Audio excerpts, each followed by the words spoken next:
కాపు కులస్తున్నట్టు అడుగుతున్నా, సార్ మీరు ఎంతమంది రంగాన్ని చూశారో నాకు తెలియదు. ఇప్పుడు 40 ఏళ్ల వయసు ఉన్న వాళ్ళు ఎవరు చూసి ఉండరు. నాకు 81 నుంచి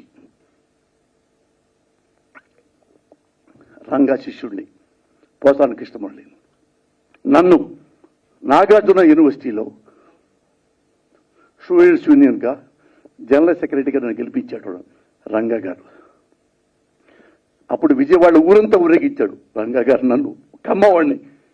మా కమ్మవాళ్ళు అన్నారు, రే నువ్వు వాడికి వెళ్తున్నా విజయవాడలో, ఆయన నేను యూఏ పార్టీలో ఉండబట్టాడు, ఆయన అందులో జోడ్చుకుంటాడు. రంగా ఆ టైపు కాదురా, అతను కాపే, మన కమ్మే, మన పడపోవచ్చు. నాకు ఇష్టం.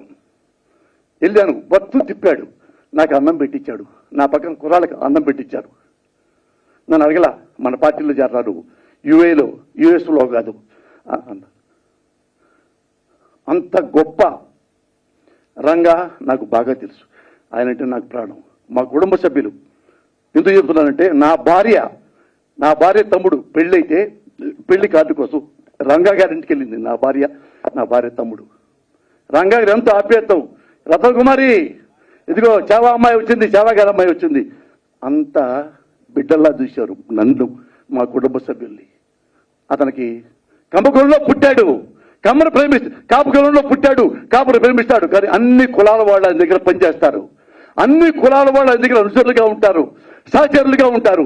కొంతమంది చంద్రబాబు దగ్గర అనుచరులు ఉంటారు, డబ్బులు ఇచ్చే పనిచేసేవాళ్ళు. ఈయన దగ్గర సహచరులు ఉంటారు, ప్రాణం ఇచ్చేవాళ్ళు. That is Ranga. అలా రంగాన్ని మీరు నిజంగా ప్రేమిస్తే ఏ ఒక్క కాప సోదరుడైనా, ఏ ఒక్క కాప సోదరి అయినా సరే చంద్రబాబు అనేవాడికి ఓటేయకండి, టీడీపీకి ఓటేయకండి, సైకిల్ గుర్తుకు ఓటేయకండి. ఎవరైనా ఈ పవన్ కళ్యాణ్ మాటలు నమ్మి మీరు ఒక్క ఓటైనా సైకిల్కి వేస్తే స్వర్గంలో ఉన్న రంగా గారికి ఆత్మ క్షోభిస్తుంది. మీరు ఆ ఓటు వెయ్యకపోవటమే రంగా గారికి ఇచ్చే గొప్ప నివాళి. జోహార్ రంగా.